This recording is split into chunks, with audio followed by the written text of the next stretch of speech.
Here's today's top story. NVIDIA at Computex 2026, RTX Spark gaming hands-on, DLSS 4.5, and more. Thursday, June 11, 2026. NVIDIA at Computex 2026, RTX Spark gaming hands-on, DLSS 4.5, and more at Computex 2026 in Taipei.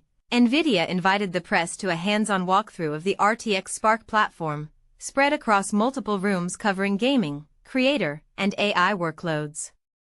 Everything ran on Microsoft Surface laptops, and Microsoft was also present, a clear signal that Redmond is fully committed to making Windows on ARM succeed this time around. Microsoft revealed that it has made several kernel-level optimizations to Windows 11 specifically for RTX Spark, changes that notably were never made for Qualcomm's Snapdragon platforms. At the heart of RTX Spark is the NVIDIA N1X chip, which pairs a 20-core NVIDIA Grace ARM-based CPU with a Blackwell RTX GPU packing 6,144 CUDA cores and 5th-generation Tensor cores with FP4 math precision, all connected via NVLink C2C. The chip supports up to 128 GB of LPDDR5X unified memory in a 45 to 80W power envelope, H segment, and NVIDIA claims up to 1 petaFLOP/s of AI compute. A lower-end N1 variant with 5,120 CUDA cores is also planned.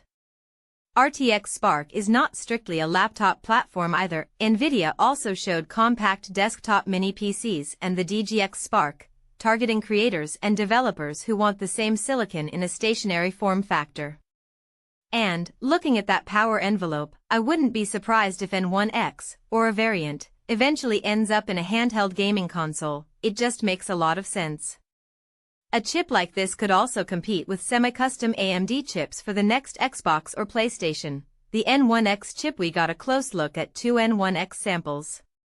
The first shows the chip on a PCB, marked GSE1-650A1 with a date code of 2542, week 42 of 2025, surrounded by 8-micron LPDDR5X memory packages.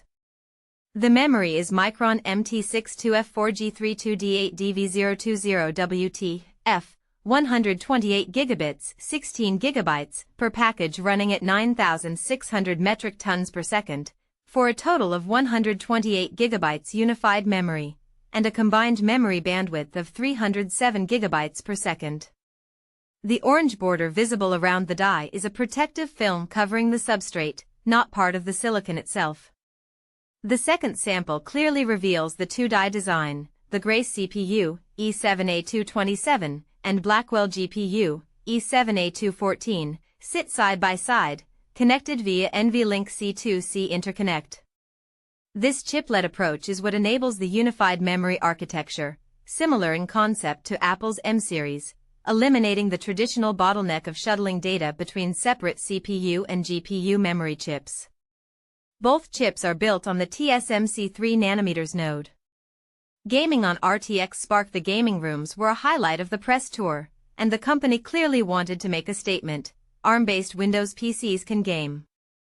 The flagship title was Remedy's Alan Wake 2, running as a fully native ARM build at 2560 by 1600 resolution with DLSS 4.5 Ray Reconstruction, multi-frame generation, and NVIDIA Reflex, all enabled. The result was smooth, visually impressive gameplay. No issues, no lag, no stuttering. Capcom's Pragmata was also on display, though this one ran through Microsoft's Prism emulation layer since a native ARM port does not exist yet. Even so, performance was solid, reflections and lighting looked great, and there were no noticeable frame drops during combat sequences. What we saw delivered a good gaming experience, but keep in mind that DLSS upscaling and multi-frame generation are doing a lot of the heavy lifting here, not raw rendering performance. This is not a hardcore gaming GPU. The N1X may share its CUDA core count with the desktop GeForce RTX 5070 graphics card, but the die is much smaller and operates within a 45 to 80W power envelope that it shares with the CPU. Raw rasterization performance will be well below a discrete desktop card. For a thin and light laptop though, what NVIDIA showed was impressive. and it is a massive step up from anything Qualcomm has offered for gaming on Windows on ARM. The big question remains how well the broader gaming library will run on ARM titles, with native ARM builds like Alan Wake 2 are the best case scenario, but a large portion of the PC gaming catalog will rely on Prism emulation for the foreseeable future. The good news is that Prism handled Pragmata well, and NVIDIA says it is working closely with developers to bring more ARM-native ports to the platform. One area where NVIDIA should have a significant advantage over Qualcomm is GPU drivers. Qualcomm's Adreno GPU drivers on Windows have been a persistent pain point for Snapdragon X Elite laptops as buggy, incomplete, and lacking support for many games and professional applications. NVIDIA, by contrast, has decades of experience shipping GPU drivers on Windows with clockwork cadence, and its existing GeForce driver team and infrastructure should extend directly to RTX Spark. This alone could make or break the platform's gaming credibility, and it is encouraging that NVIDIA is treating this as a first-class effort rather than an afterthought. DLSS 4.5 Ray Reconstruction. NVIDIA also showed the upcoming DLSS 4.5 Ray Reconstruction update, scheduled for August 2026. This is a second-generation transformer model that replaces the previous CNN-based approach, delivering 35% more compute capability and processing 20% more parameters while maintaining similar performance overhead. The result is improved lighting accuracy, better temporal stability, and cleaner motion in ray-traced and path-traced scenes. One room was set up with side-by-side comparisons in Alan Wake 2, Pragmata, and Indiana Jones and the Great Circle.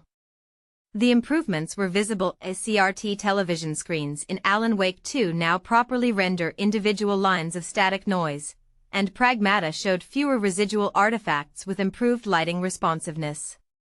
DLSS 4.5 Ray Reconstruction will launch with support for 27 games, including Cyberpunk 2077, Hogwarts Legacy, Star Wars Outlaws, Doom, The Dark Ages, Half-Life 2 RTX, Resident Evil Requiem, and Call of Duty, Black Ops 7. An additional 11 titles were announced at Computex, including Phantom Blade Zero, Marvel Rivals, Hell Let Loose, Vietnam, and Gothic 1 Remake. Creative and AI. Several rooms were dedicated to creative and AI workloads.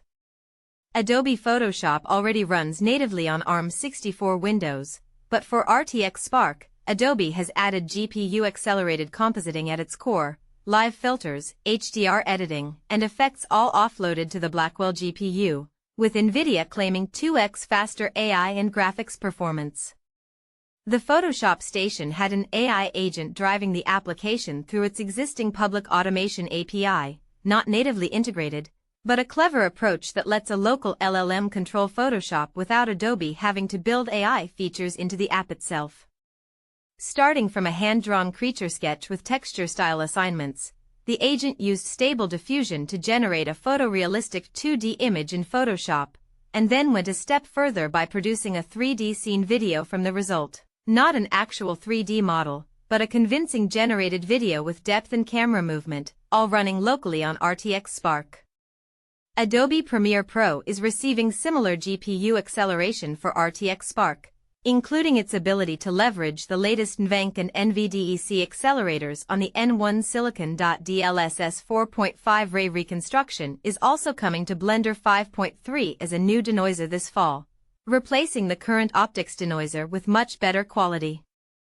The difference is clear: fine details like window panes, ivy, and stonework that are smeared or lost with optics come through cleanly with DLSS Ray Reconstruction. NVIDIA also loaded Epic's Unreal Engine 5 City sample on an RTX Spark laptop, a notoriously memory-hungry scene that typically requires a high-end workstation to edit smoothly. With 128 GB of unified memory available, the UE5 editor navigated the massive cityscape without the out-of-memory issues or constant asset streaming that would plague a traditional laptop. It was a good example of why unified memory matters for professional creative workflows, not just AI inference. Blackmagic Design's DaVinci Resolve was also on the show floor with RTX video integration, and NVIDIA mentioned the platform can handle 12K video editing. Comfy UI was shown with RTX Video Super Resolution as a node for AI video workflows, along with RTX Video Frame Generation that can double or quadruple video frame rate in real time. NVIDIA says the 4K upscaling runs 30x faster than popular alternatives at a fraction of the VRAM cost. Local AI agents were also part of the pitch, with NVIDIA's OpenShell secure runtime providing 2x inference performance for local models on RTX Spark. Partner laptops and pricing 8 RTX Spark laptops are confirmed for fall 2026, and NVIDIA had most of them on display. The Microsoft Surface Laptop Ultra was the main machine used throughout, a 15-inch device with a mini LED PixelSense Ultra display and up to 128 GB of unified memory. Asus brought the ProArt P16 and P14, both slim creator laptops designed for the platform. MSI showed the Prestige N16 Flip AI Plus, a 2-in-1 creator device. HP had the Omnibook X14 and Omnibook Ultra 16, Dell brought the XPS 16 Creator Edition, and Lenovo showed the Yoga Pro 9N. Acer and Gigabyte are expected to follow with their own models later. That's it for today. Don't forget to like and subscribe.